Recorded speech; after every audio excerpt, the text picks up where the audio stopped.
Okay, your kids are busy on social media. You think, okay, they're aware of what's going on. Everything is just fine. Nothing to worry about. No reason to be concerned about what they're doing online. Well, maybe you should be.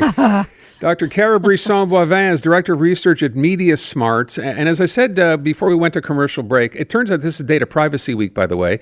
And it turns out that youth are more aware than ever. This is surprising to me of privacy concerns. I thought they were just busy doing whatever and paying no attention to this at all. Apparently, according to a survey, that's not what's going on.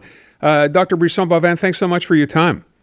Oh, thanks for having me. Are we underestimating our kids today, that they're not, in fact, paying attention to things like privacy, but we are as adults?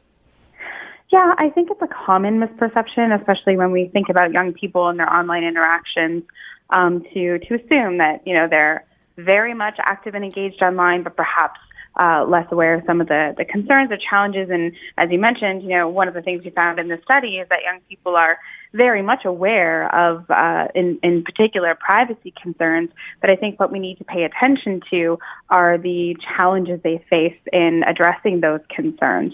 So tell us a little bit more about this study and how it was conducted and the findings of it.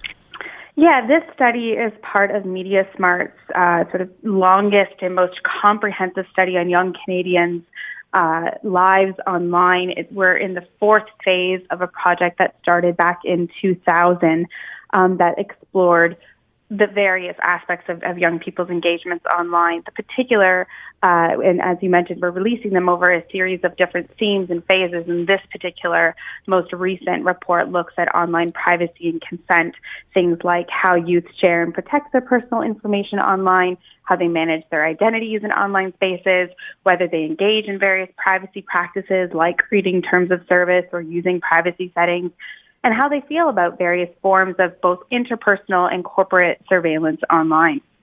So I suppose when we hear something like the kids are aware that they need to be concerned about their privacy, that's good. That's a step in the right direction. But then knowing that they don't know how necessarily to protect their privacy, what should they be doing? What should parents be doing? Well, exactly. So do parents still at that point get involved? Is that a good thing to do, even though your kids apparently do know sort of what's going on?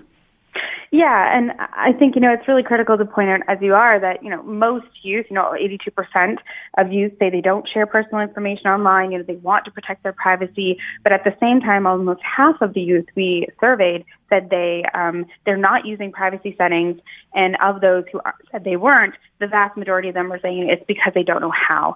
And so we do have a lot of work to do to support youth, in part, in actively using those privacy settings, in doing things like reading terms of service and privacy policies, which, we fully acknowledge is very difficult for adults, parents, guardians, to do, let alone for young people. So there's work to be done there on the part of platforms in making those policies accessible.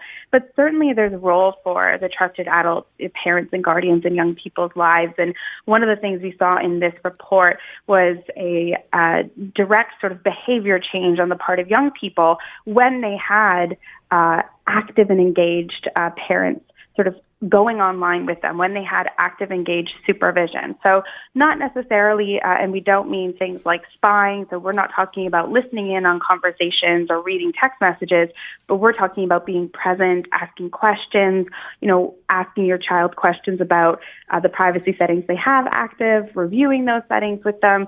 And we found that young people were much more likely to come to their parents with some of their privacy concerns, and they're far less likely to hide content, for example, from their family or parents or guardians online. I love what you just said, because I'm looking at Natasha's face, and I think basically what you're saying is parents are doomed. I think that's the basic message there. If you as an adult have to try to figure this stuff out, including nobody reads terms of use, I don't think. But for parents now, you'd have to be even more engaged trying to understand how this works than you are right now. Difficult enough trying to figure this out for your own social media. Are we all naive? Yeah, I mean, I don't want to say parents are doomed. I'd like to be more optimistic. At the same time, again, really want to recognize the uphill battle that we do all face, and that we do need, intervention and support on the part of platforms making, again, these settings and as well as the terms and service, for example, far more accessible. But I think, there's real value in working together as a family and learning together. It's really important for us to, as parents, to, be open with our children, our teens, and say, you know what, I don't know enough about this. Let's go learn about this platform together. Let's go figure out, what are the privacy settings that are available to you, to us as users on this space.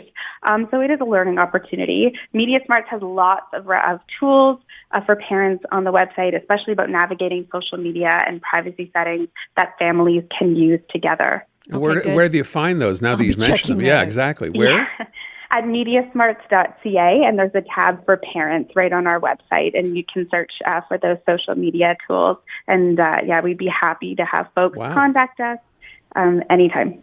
The main thing I'm taking away from this is that you want to maintain an open dialogue. Like, I'm thinking of a particular scenario. My daughter wanted to get on TikTok. I said no. She told me about a friend of hers who made a fake account and got on TikTok without her parents' consent. So then I was like, okay, yes, I say yes, and let me do it with you. Like, is this the main gist we need to be taking away from this conversation, is like, keep an open dialogue with your kids so that they're honest about what they're doing? I mean, 10,000% yes. And it's both, supported by our research and other research and parenting experts as well, that, that open communication is incredibly pivotal and critical, not just for the example you gave. I mean, we have heard time and time again from teens, they want to know that parents have their backs, but not that they're hovering over their shoulders, because that is what builds trust. That is what is going to bring the teen, child, to the parents when they're facing these kinds of challenges.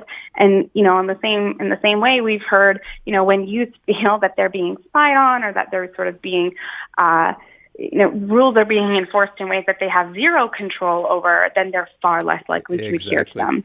Okay. Yeah. Wonderful advice. Thank That site you. again is MediaSmarts, is in plural with an S, MediaSmarts.ca. Parents, thank you already so on it. much for your time this afternoon. Thank My you. pleasure. All Thanks right. for having me.